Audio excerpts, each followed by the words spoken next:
हरे कृष्णा, सभी को राधे राधे। तो देखिए, आने वाला है जितिया का व्रत, जिसे जीवित पुत्री का व्रत भी कहा जाता है।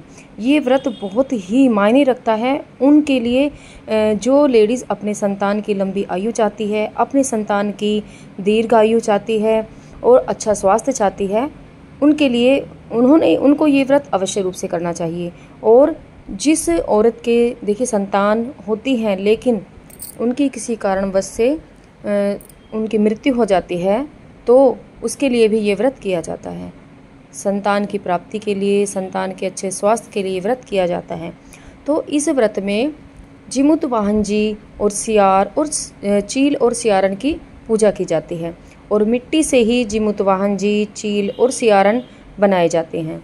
तो देखिए, मैं भी आज यह मिट्टी से बना रही हूँ और इसको बनाना वैसे बहुत आसान है, लेकिन अगर आप नहीं भी बन पा रहा है तो आप जिस तरह से भी हल्की सी आकृति देकर भी बना सकते हैं। अगर नहीं भी बन पाता है तो आप मिट्टी से भी थोड़ी सी मिट्टी रख लें और उन्हीं को ही भाव रूप से जिमुत वाहन जी, चील और सियारन मान लें, तो उनकी भी पूजा की जा सकती है। ऐसा नहीं है कि आपको विशेष आकृति देनी है। तो देखिए, मुझे भी ज़्यादा अच्छी नहीं बनानी आती है, लेकिन फिर भी मैंने थोड़ी सी आकृति देकर इन तीनों को बनाया है।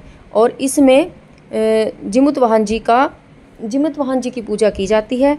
और जिमुत वाहन जी की पूजा इसलिए की जाती है क्योंकि जिमुत वाहन जी गंधर्व देश के राजकुमार थे और उन्होंने अपनी सूझबूझ से, अपने साहस से एक महिला के पुत्र को जीवन दान दिलवाया था।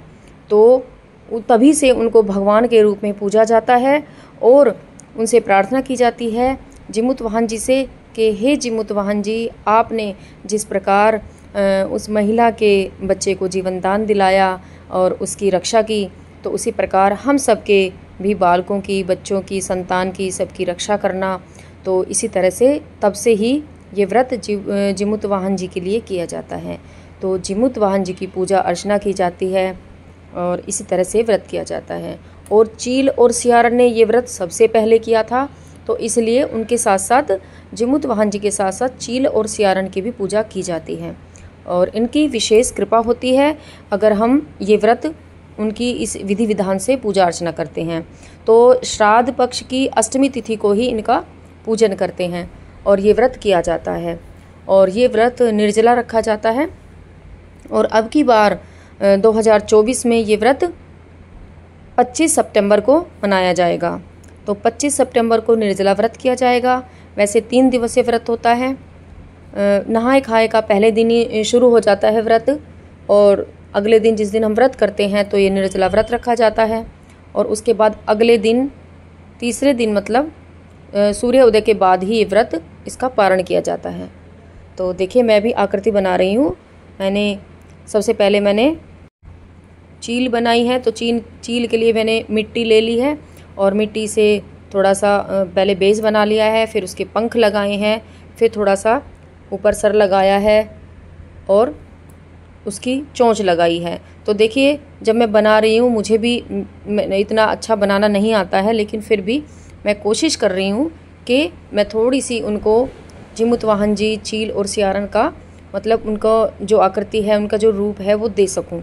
तो मैंने पूरी कोशिश की जितना मुझे आता था। और ये जब हम मिट्टी बनाते हैं, मिट्टी से कोई भी प्रतिमा बनाते हैं, तो मिट्टी को बहुत ही अच्छे से हमें मूर्ति बनाने के लायक हमें कर लेना है। तो आप इसके लिए कोई भी मिट्टी ले सकते हैं। चिकनी मिट्टी ज़्यादा अच्छी होती है, चिकनी मिट्टी से ही मूर्तियाँ बनाई जाती हैं। तो देखिए, अगर आप गांव में रहते हैं तो आप खेत की मिट्टी ले सकते हैं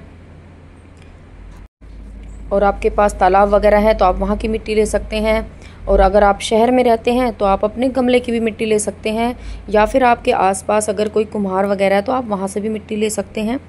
तो अगर आप खेत की मिट्टी ले रहे हैं तो देखिए, उस मिट्टी को हमें सही करना पड़ता है। पहले उसे अच्छे से फोड़ लें, उसकी डली वगैरह, फिर उसको थोड़ा सा छन्नी में छान लें। तो और उसके बाद उसको पानी से, ज़्यादा पानी नहीं डलता है, अच्छे से उसको तैयार किया जाता है।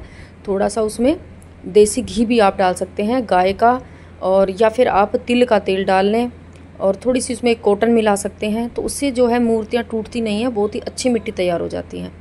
तो देखिए, मैंने अपनी पूरी कोशिश से मूर्तियाँ तैयार कर सकते हैं। तो आप भी इस तरह कर सकते हैं। हरे कृष्णा, सभी को राधे।